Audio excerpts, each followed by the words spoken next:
Graça e paz, irmãos. Boa noite a todos.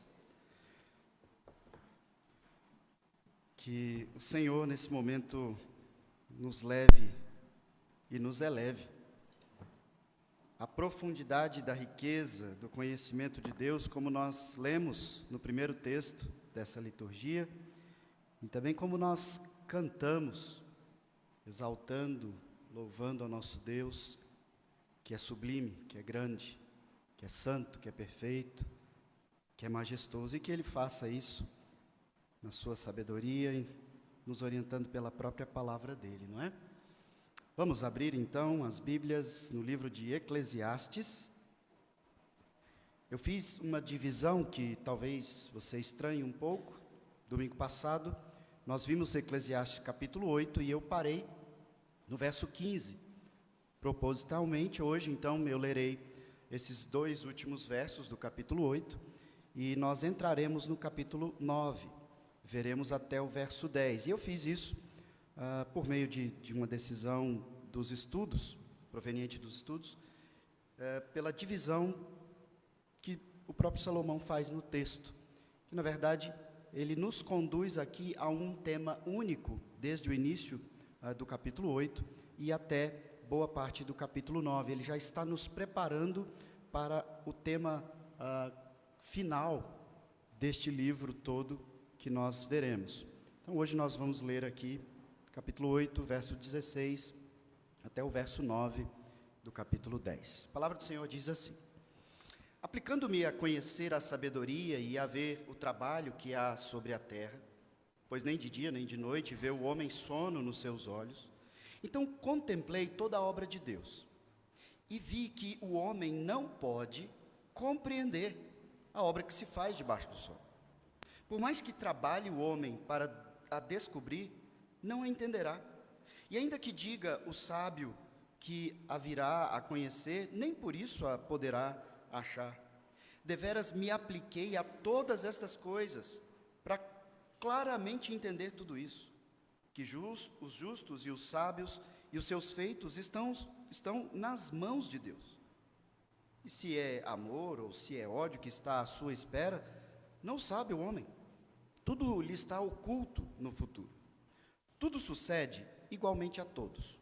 O mesmo sucede ao justo e ao perverso, ao bom, ao puro e ao impuro, tanto ao que sacrifica como ao que não sacrifica, ao bom como ao pecador, ao que jura como ao que teme o juramento. Esse é o mal que há em tudo quanto se faz debaixo do sol.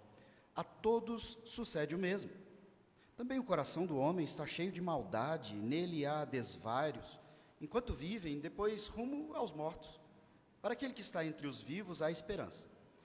Porque mais vale um cão vivo do que um leão morto.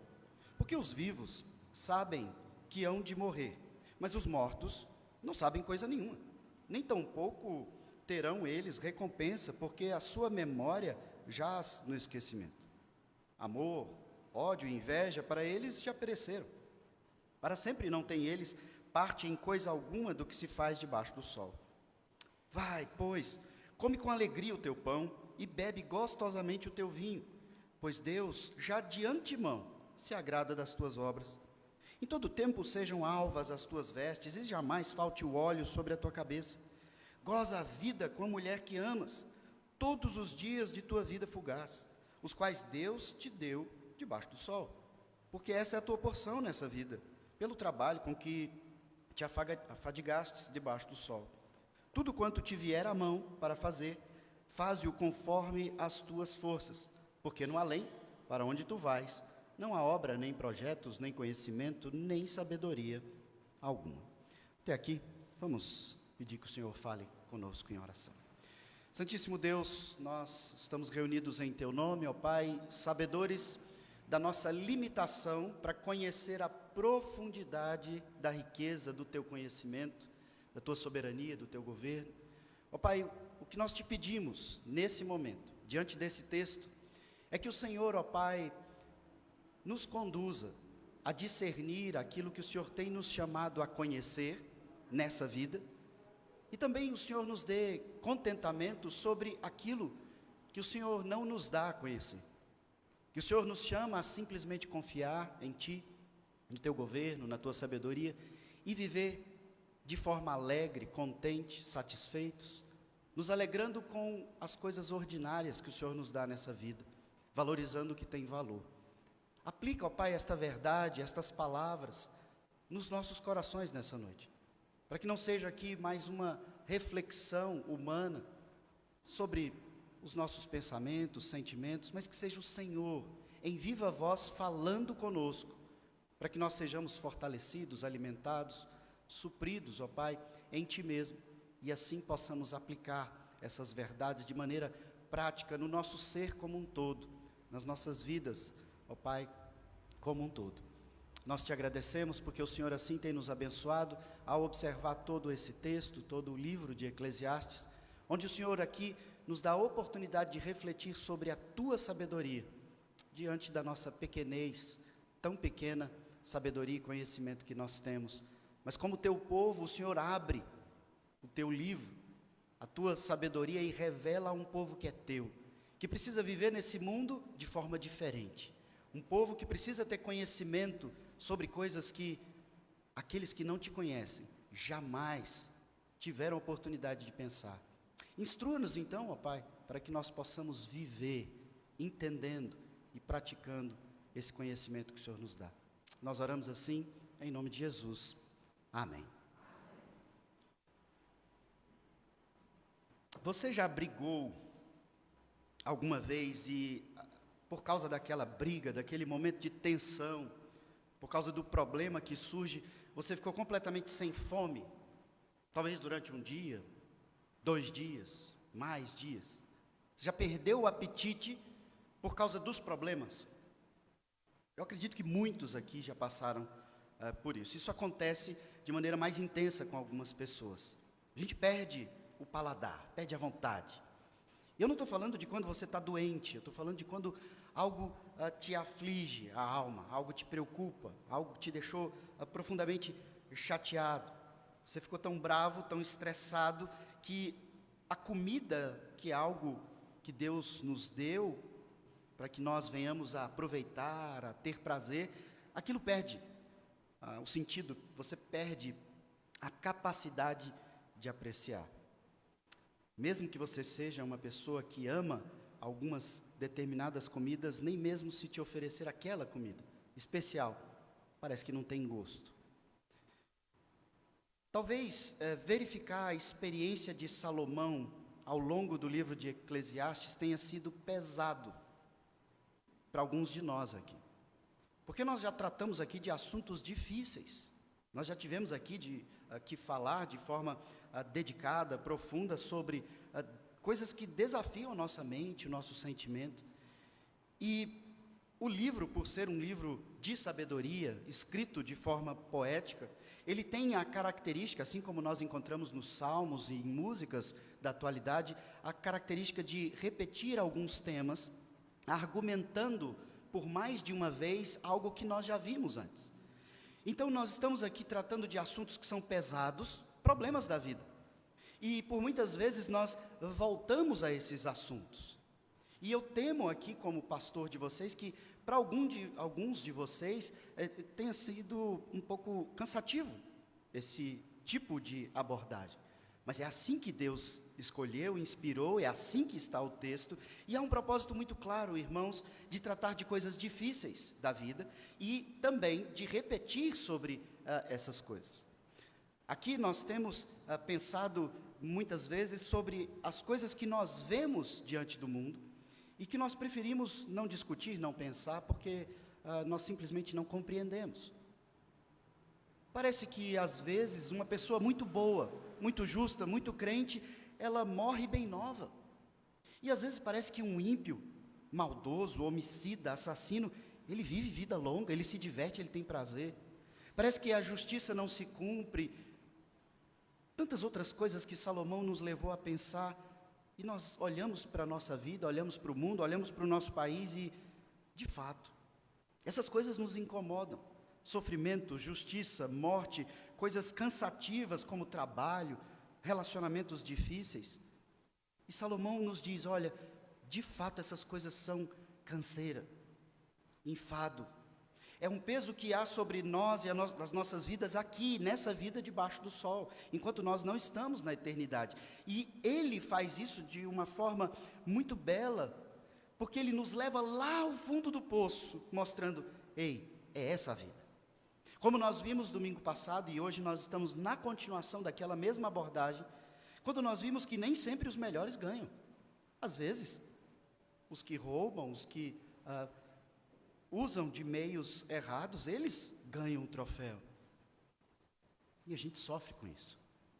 Mas é essa a vida debaixo do sol, e assim Salomão nos leva lá no fundo do poço, para que fique bem claro para você, que separado de Deus, fora de Deus, sem a esperança da salvação em Cristo Jesus, é somente isso que existe.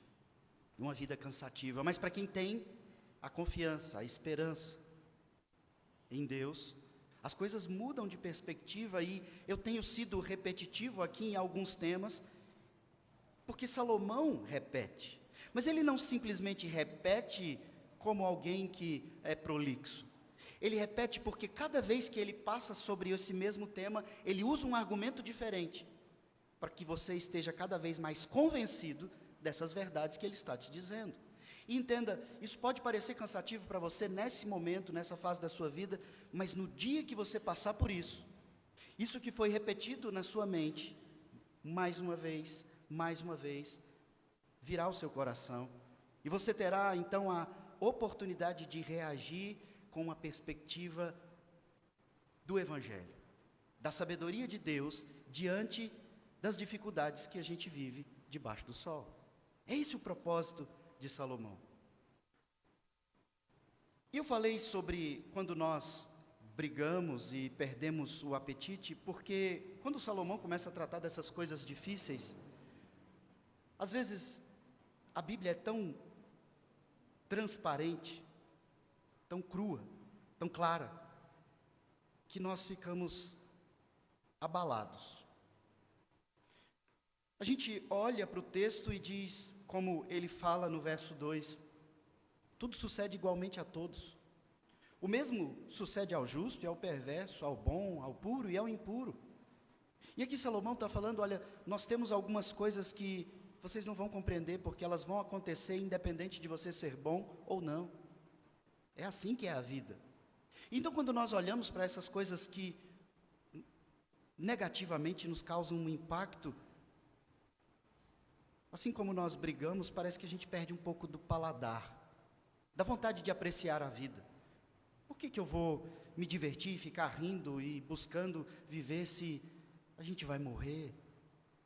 Se eu não tenho controle sobre os meus filhos, se eu não consigo regular, estabelecer, planejar, fazer acontecer o meu futuro de maneira correta, a gente perde a capacidade de apreciar.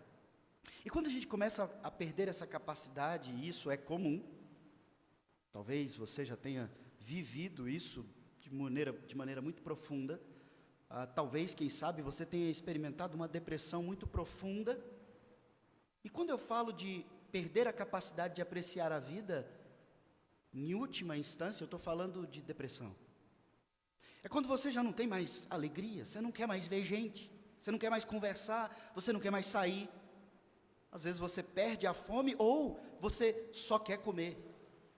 E assim você está desregulado para viver e apreciar a vida. Porque coisas ruins, frustrantes, tristes aconteceram com você e você então perde o sentido, perde a razão, perde a alegria. Em casos extremos, pessoas pensam em tirar a própria vida, porque a vida não tem mais sentido, não tem mais sabor.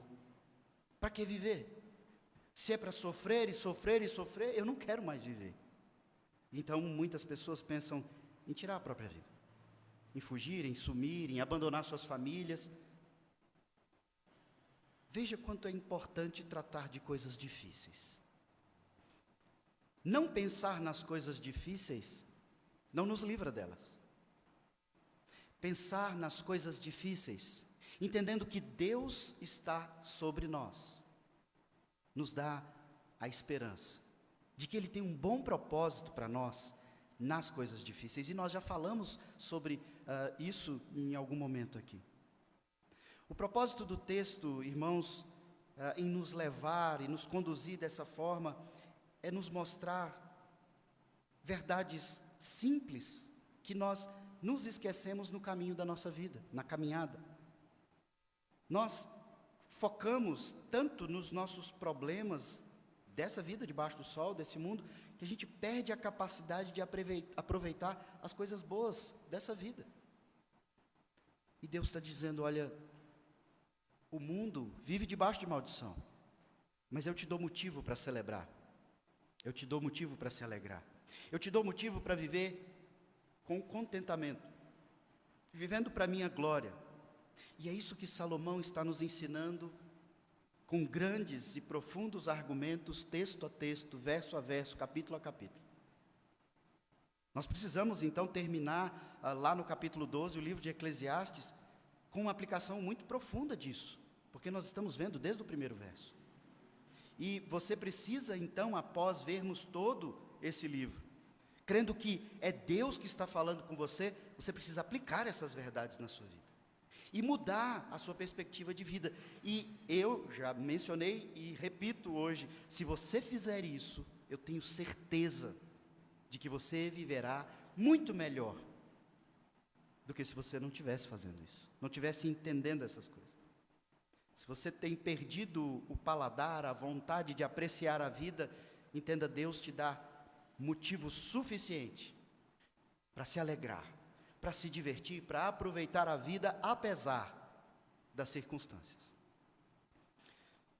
Muitas vezes eu escuto em visitas, em conversas, isso é bem comum, pais mais velhos que olham para trás e percebem que por causa da luta financeira, por causa das lutas do trabalho, da vida, os desafios, muitas vezes para tentar trazer uma vida melhor para a família, eles simplesmente não tiveram tempo de se divertir com os filhos, de brincar com os filhos, de dar atenção e cuidar da sua família, da sua esposa, de viver a vida comum do lar, de brincar de esconde-esconde. O foco, muitas vezes, está nas coisas do mundo e no problema do mundo. Casamento é a mesma coisa. A gente perde o foco, perde a capacidade de apreciar, e então se tornam duas pessoas convivendo como estranhos. Às vezes separar dá mais trabalho do que ficar junto, e a gente fica. Ou às vezes a gente separa. No trabalho, então, você está tão enfadado, cansado daquela luta, o seu patrão não te valoriza, o seu salário nunca dá para pagar todas as contas, e você também fica do mesmo jeito. E agora, a segunda-feira tem aquele gosto amargo, e a sexta-feira, o sabor da vitória. A igreja acontece a mesma coisa. Tenho conversado com os presbíteros em conselho frequentemente sobre algo que eu vejo como um grande problema na nossa igreja: assiduidade. Repito isso aqui constantemente, mas as coisas não mudam. Muitas vezes, muitos de vocês vêm 2 domingos por mês no culto. Se vem de manhã, não vem de noite, porque a igreja é enfadonha. É cansativo. Eu não vou perder a salvação, também não vou conquistar grandes vitórias, então o que eu vou fazer lá? Eu estou muito cansado, eu estou com dor, minha vida tem sido muito difícil. Nós estamos perdendo o foco, muitas vezes. Estudo e várias outras áreas nós vamos poder aplicar da mesma forma. O fato, irmãos, é que quando nós temos problemas na circunstância da nossa vida, nós ficamos inquietos, e enquanto nós não resolvemos, nós não sentimos paz. Mas o Senhor Deus nos diz que Ele é a nossa paz. A sua paz não vai ser experimentada na solução que você der para o seu problema. A sua paz vem até mesmo em meio ao problema, ou no auge e ápice do problema, se Deus te conceder paz. Porque Ele é o Senhor da paz. Ele é o príncipe da paz. Em Cristo, nós tivemos a conquista da paz entre nós e Deus, e para vivenciá-la entre nós aqui. A grande questão é que nós temos problemas na vida, e isso é fato, Salomão já nos deu a absoluta certeza disso, Mas então nós perdemos a paz e ficamos ali focados em resolver aquele problema que nós temos naquele momento. Mas deixa eu te falar algo que, se você não percebeu ainda, eu preciso te avisar. Se você resolve um problema de hoje, amanhã tem outro problema. Depois de amanhã vai ter outro problema. É assim na sua vida, é assim na sua família, é assim no seu trabalho. Você resolve um problema, mas enquanto você estiver nessa vida, você vai ter outros problemas. Você só muda de problema. Hoje seu problema pode ser a dificuldade de amamentar um filho. Amanhã o seu filho já está mordendo o outro na escola, o problema já é diferente, e depois ele já não quer mais estudar, é outro problema, e daqui a pouco o problema são namoros impróprios, e então um casamento mal escolhido, com um comportamento complicado, e então a vida profissional, o trabalho. Já dizia o ditado: filho criado, trabalho dobrado. O fato é que você não consegue resolver o problema. Então, como você não consegue resolver o problema, assim como quando você briga, você perde a vontade de comer. Diante dos problemas da vida, Salomão está dizendo: não perca a capacidade de apreciar o que você tem de bom na vida. Porque problema a gente vai ter hoje, amanhã, até a volta de Cristo. Então, viva. Viva com intensidade, viva com gratidão, viva com contentamento, porque se você estiver esperando resolver os seus problemas, para se sentir feliz e apreciar o paladar da sua vida, você não vai chegar lá. O propósito, então, de Eclesiastes é nos mostrar, sem esconder nada, que apesar da vida ter muitas coisas amargas e desafiadoras ao nosso entendimento, a vida que Deus nos dá, e nós crentes especialmente, ela tem muito deleite e prazer.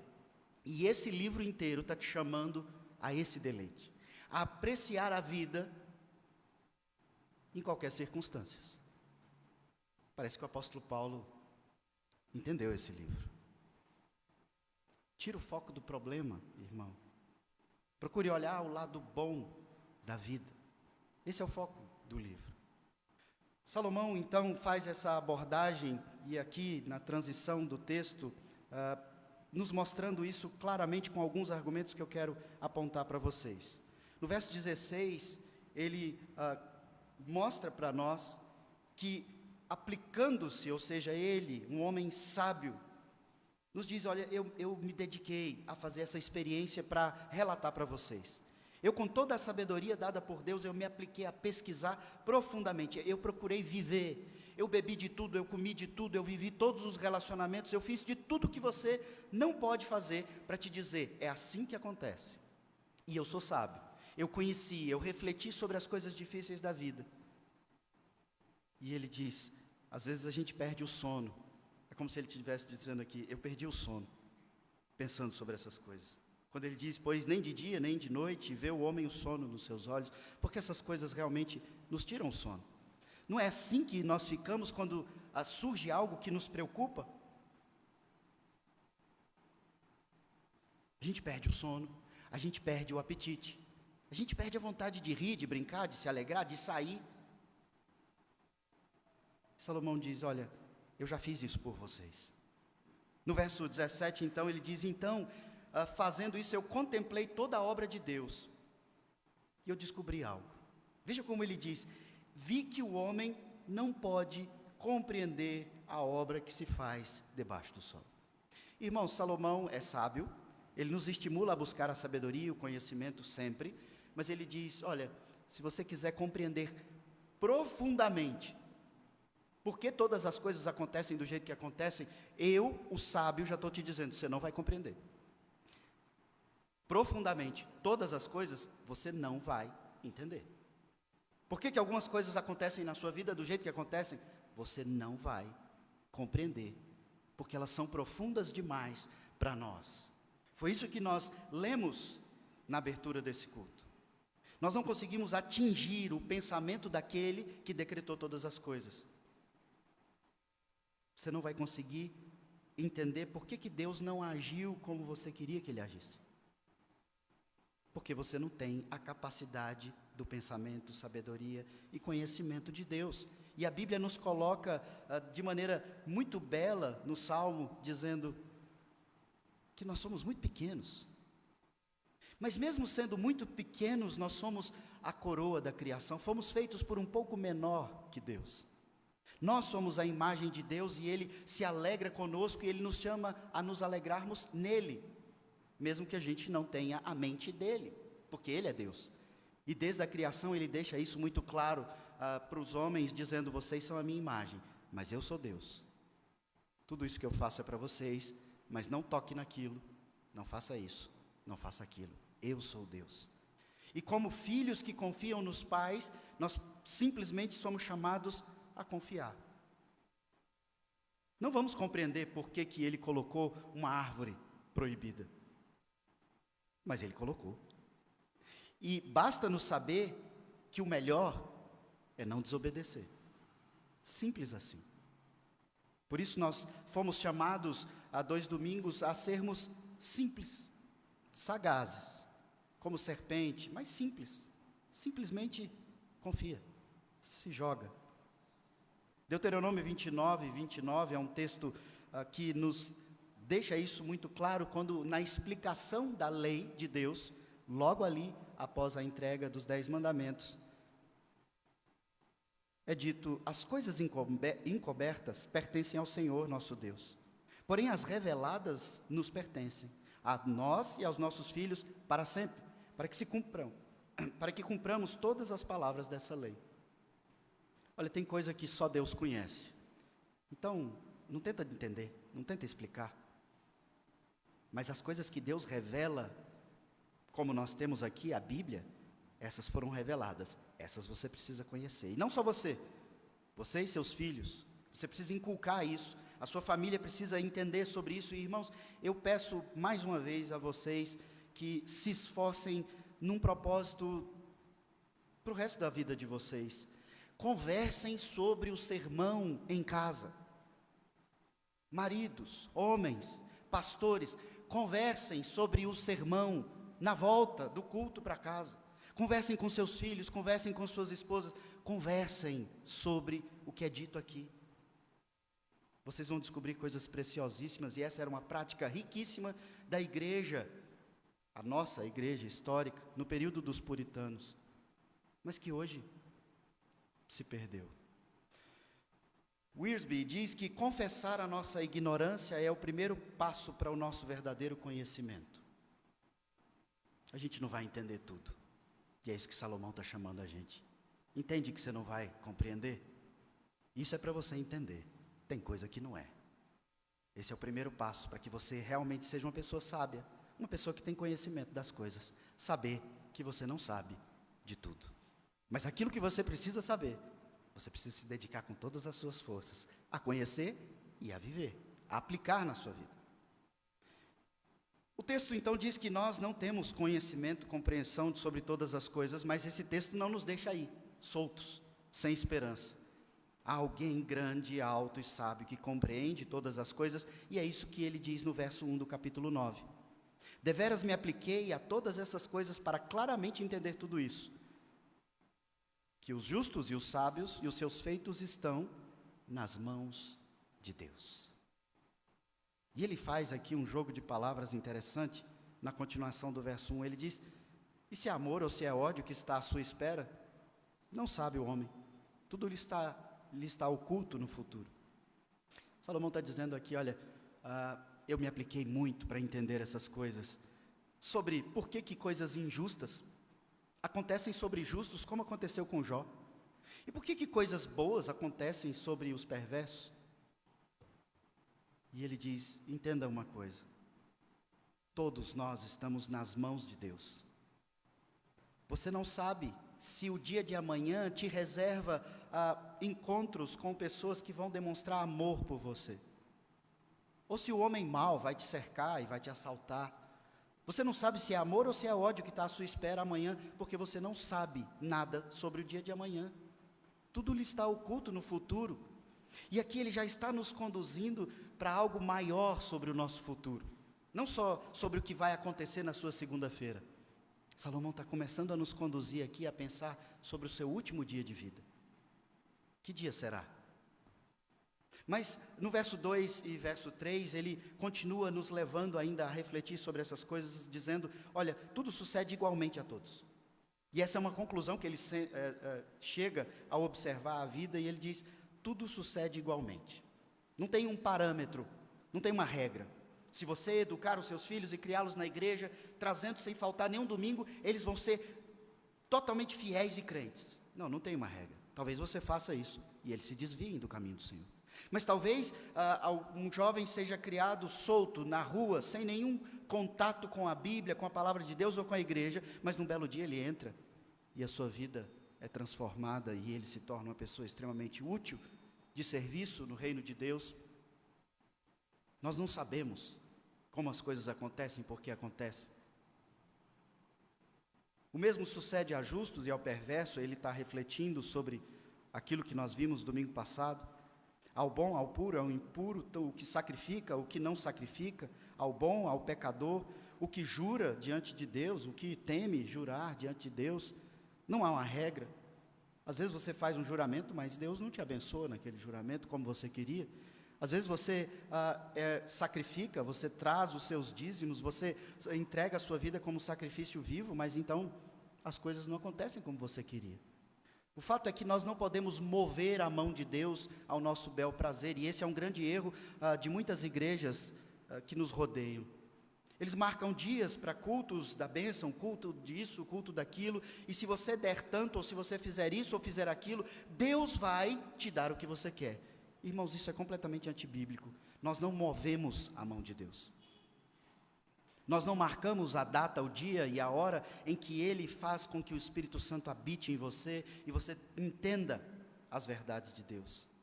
Nós não movemos a mão de Deus ao nosso favor. Podemos fazer aqui um grande jejum para que Deus cure um de nossos irmãos enfermos e simplesmente Deus o leva para si.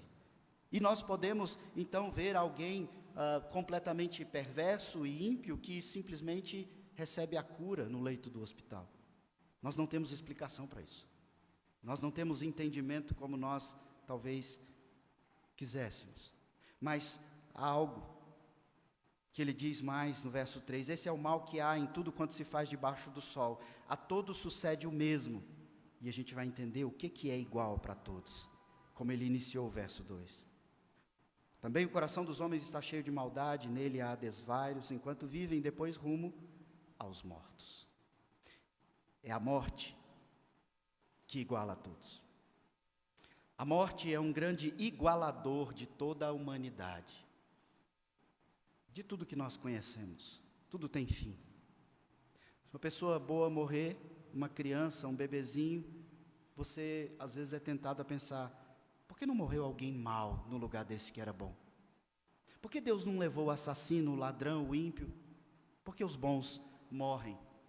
A cultura popular brasileira nos serve de grande indicador sobre várias dessas verdades que nós temos refletido aqui.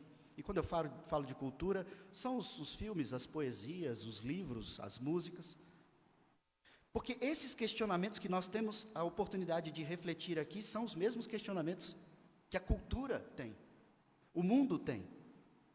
Mas nós temos resposta, nós temos esperança, eles não.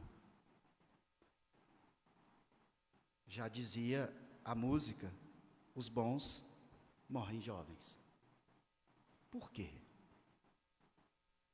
O cantor grita em busca de resposta. Por que pessoas boas morrem? Salomão nos responde no texto, não são só os bons que morrem, todo mundo morre.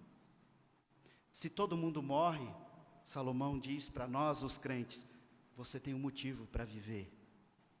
E o motivo da sua vida é viver para a glória de Deus.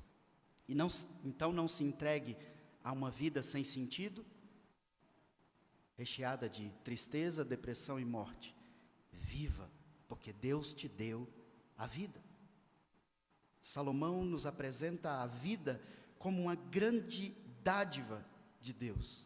O homem que teve a oportunidade de viver tudo, de ter todo o poder e riqueza daquele mundo, ele diz, se tem algo precioso nessa vida é viver, se alegrar com coisas ordinárias, coisas pequenas. Verso 4, ele diz, para aquele que está entre vivos há esperança. Mais vale um cão vivo do que um leão morto. E aqui, permita-me só explicar rapidamente sobre por que ele fala de cão e de leão. Vamos voltar lá para o tempo desse povo, do Antigo Testamento. Qual era o brasão do escudo, do reino do povo de Deus? A tribo era a tribo do leão de Judá. O leão, o rei da selva, esse animal poderoso. E essa é a imagem do leão. Mas hoje nós temos uma imagem do leão que é a mesma, mas do cachorro ela está um pouco diferente. Porque hoje o cachorro é o melhor amigo do homem e nós temos aí os pets, são tão bonzinhos, bonitinhos. Mas para aquele contexto daquela época, se alguém xingasse outro de cão, era um dos xingamentos mais humilhantes que existia. O cão que ele se refere aqui é esse cão, um vira-lata de rua que come lixo, que é desprezado, apedrejado, chutado, expulso de qualquer ambiente. Mas Salomão então nos pega duas imagens de um leão suntuoso, o grande e poderoso animal, e de um desprezado. E ele diz algo antagônico. É melhor ser um cachorro vivo, um cão desprezível vivo, do que um grande leão morto. E por que ele está falando dessas coisas? Porque ele está falando para nós entendermos que Deus nos deu o dom da vida. E nós precisamos viver a vida enquanto nós a temos. Porque vai chegar um dia que você não tem mais a vida. E entenda, Salomão não está aqui anulando o nosso entendimento de vida após a morte, ir para os céus, não é disso. O foco aqui é viver debaixo do sol. Enquanto você tem vida, viva intensamente. Não abaixa a cabeça, não fica lambendo as próprias feridas, se martirizando, se vitimizando e se entristecendo. Levanta a cabeça, vai viver. Ainda que a sua vida seja uma vida desprezível como a vida de um cão, é melhor você vivo como um cão do que morto. Porque morto não faz mais nada, é o que ele diz aí. Existe muita coisa boa em meio a essa vida complexa que vivemos. Se você está vivo, então a hora de aproveitar é agora. E eu preciso colocar outro alerta aqui. Os hedonistas, ao longo da história, eles divulgaram, defenderam a ideia de viver a vida loucamente, viver todos os prazeres e se entregar. Não é disso que Salomão está falando. Está falando de viver a vida com contentamento, com alegria no Senhor. Não é se entregar aos prazeres e viver uma vida comendo e bebendo porque amanhã morreremos. Não é essa a ideia. A ideia é, Deus tem te dado coisas boas. Seja alegre, contente, grato sobre essas coisas. Ele não nega aqui também a vida após a morte. Mas ele nos traz a refletir sobre o que nós fazemos. E eu quero trazer um trecho de uma música que é do mundo, não é de crente, mas que retrata um pouco do arrependimento daquele que chegou na morte e não viveu o que tinha que viver. É o mundo gritando com os questionamentos que nós temos as respostas.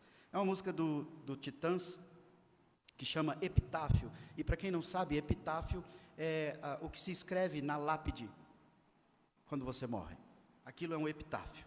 E a música deles diz assim, de novo, eu não vou me arriscar a cantar, eu vou só ler, para o bem de vocês.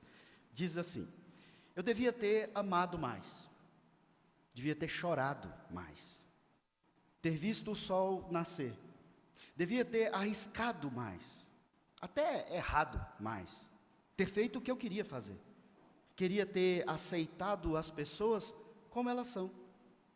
Cada um sabe a alegria e a dor que traz no coração. O acaso vai me proteger? Enquanto eu andar distraído, o acaso vai me proteger. Enquanto eu andar. Devia ter complicado menos, trabalhado menos, ter visto o sol se pôr. Devia ter me importado menos com problemas pequenos. Ter morrido de amor. Queria ter aceitado a vida como ela é. A cada um cabe alegrias e a tristeza que vier. Só até aqui. Veja que ele reflete sobre as mesmas verdades que Salomão, mas ele não tem a esperança que nós temos quando ele diz: o que governa a vida é o acaso. É o acaso que vai me proteger, porque eu não sei o dia de amanhã. Mas como eu não sei o dia de amanhã e é o acaso que governa todas as coisas, eu devia ter feito um monte de outras coisas que eu não fiz. Mas agora eu estou morto. Isso é só um epitáfio, algo escrito na lápide, de coisas que eu devia ter feito. Mas eu gastei tanto tempo com problemas pequenos e focando no problema, que eu não aproveitei a vida. Esse é o grito de um mundo sem Deus, com os mesmos questionamentos que Salomão nos apresenta.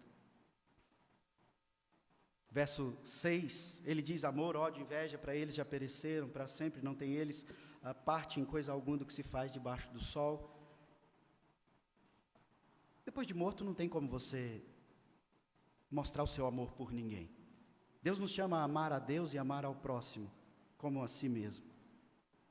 Posso lembrar de outra música: dê flores em vida. Para que levar a flor depois da pessoa morta? Qual é a dica de ouro, irmãos, do texto de Deus para nós hoje? Nas palavras de Wiersbe, eu não teria capacidade de fazer melhor do que ele escreveu. Ele diz: a morte é inevitável, a vida é imprevisível. Assim sendo, a melhor coisa a fazer é confiar em Deus, viver pela fé e desfrutar todas as bênçãos que Deus nos dá. Faz o que você tem que fazer responsavelmente e mantenha o foco da sua vida naquilo que é bom. Mais uma vez, Salomão nos dá uma ordem a partir do verso 7 e vai até o final do texto.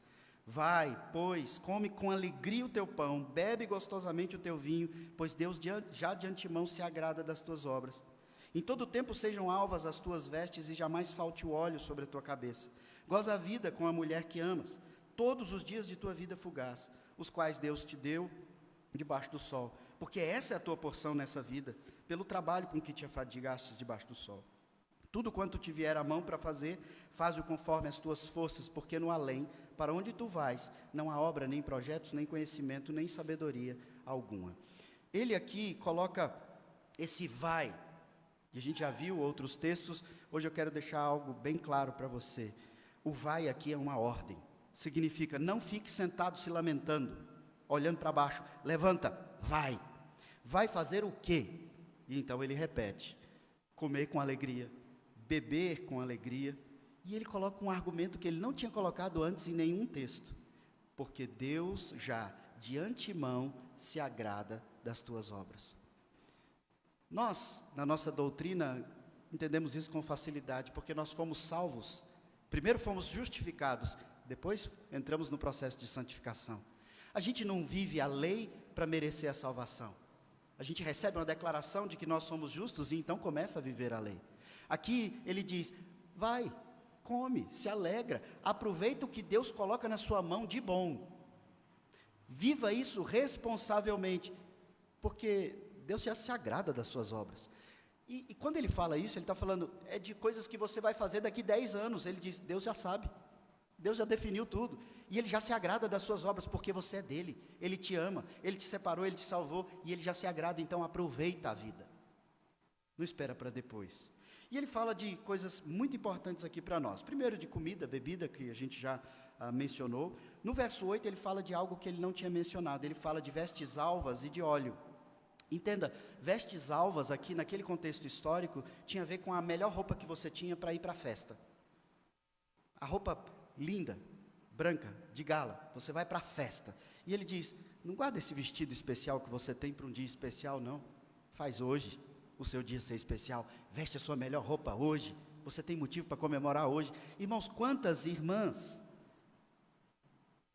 guardam a camisola mais linda para um dia especial e esse dia nunca chega?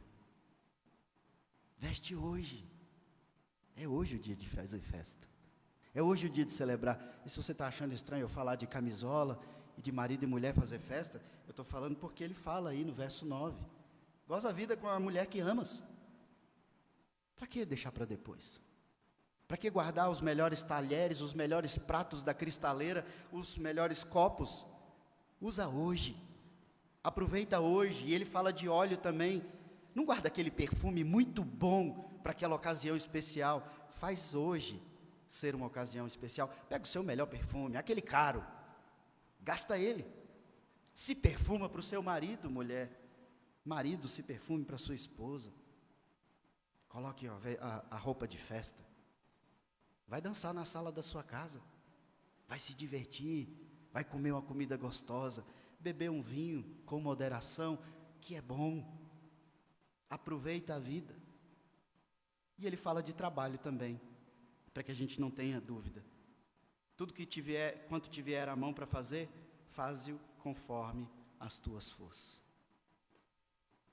Crianças, jovens, adolescentes e todos aqueles que estão estudando e não trabalham, o que você tem na mão para fazer é estudo. E se você não faz isso bem feito, você está pecando contra Deus. Tudo quanto estiver na tua mão para fazer, faze-o com todas as suas forças. Você tem pais, tem criança que não tem. Então obedeça a seus pais com todas as suas forças. Porque isso agrada ao Senhor, e não fazer isso desagrada, é pecado. Você que não gosta do seu trabalho, saindo agora um pouco das crianças, seu trabalho está ruim? Então começa a estudar e se preparar para o outro melhor, mas não abre mão desse não, e nem deixa de fazer bem feito o que você tem que fazer. Não trata mal o seu patrão. Não faz mal feito o seu trabalho, porque aquele é o seu trabalho. E enquanto você não tiver conquistado outro trabalho, você precisa fazer bem feito aquele trabalho. Porque quando você finge que está trabalhando, você não está enganando só o seu chefe, você está desagradando, desobedecendo e pecando contra Deus. Porque aquele é o trabalho que Ele te deu. Por que não falar da igreja, né? Não leva a sua vida espiritual, seu comprometimento com a igreja, de mal a pior. Faz bem feito. Você acha errado algumas coisas dessa igreja, você tem muitas críticas sobre a forma como ela é conduzida. Enquanto você não for para outra igreja, viva intensamente nessa igreja. Essa é a sua igreja, até que você seja transferido para outra igreja. Não faz mal feito, não fica reclamando, não fica usando de maledicência, somente criticando. Pega todas as suas forças e faz tudo o que você puder, para que isso seja o melhor para Deus. E não fazer isso é pecar contra Deus. Sabe, como eu sempre faço, não poderia deixar de fazer hoje, a aplicação que nos leva a Cristo. Cristo, na sua encarnação, quando Ele se tornou humano, se fez homem, aquilo foi algo extremamente humilhante e constantemente eu explico isso aqui para vocês. Mas não é porque aquilo era humilhante, sofrido, cheio de dor, de fome, de cansaço, como eu mencionei domingo passado, que Ele fez mal feito. Ele fez com todas as forças, em obediência ao Pai. E mesmo enfrentando tudo aquilo e sabendo que Ele enfrentaria a morte, assim como Salomão diz, todos nós enfrentaremos a morte, Ele não tem medo da morte. E Ele não deixa de aproveitar o que Deus dá para Ele aproveitar. Ele come com seus discípulos, Ele faz festa. E Ele diz, eu não tenho onde reclinar a cabeça, mas vamos comer, vamos pregar a palavra, vamos sentar ali na mesa daqueles pecadores, vamos trazer esperança para quem não tem esperança. E eu imagino que Cristo não era, aqui na sua vivência, no seu ministério, um homem melancólico, como muitas vezes nós associamos à figura religiosa do pastor, ou quem quer que seja, alguém sóbrio, melancólico, triste, muito sério. Eu acho que Cristo dava boas gargalhadas com seus discípulos. E eles comiam pão, alegre, bebiam vinho, alegremente, sentavam com pessoas que os fariseus diziam, vocês não deviam estar sentados aí, hein? Mas Ele trazia esperança. Cristo viveu intensamente aqueles anos que Ele esteve aqui, e vive intensamente nos céus, como Ele sempre viveu. Deus não nos chamou para uma vida medíocre. Você foi o espermatozoide que venceu. Você foi o feto que foi gerado, saudável. Você viveu, sobreviveu e está aqui. Por que você vai viver de maneira medíocre? Por que você vai viver de maneira triste? Por que você vai focar mais nos problemas? abrace mais, sorria mais, leia mais a Bíblia, ore mais, cante com toda a sua força, não importa se está feio, se está bonito, se está afinado ou não está, canta, se alegra. E por último, se você não tem tido tanta alegria de vir no culto, porque você está sempre cansado, desanimado, o que a gente faz aqui no domingo é um prenúncio do que a gente vai fazer o resto da eternidade nos céus.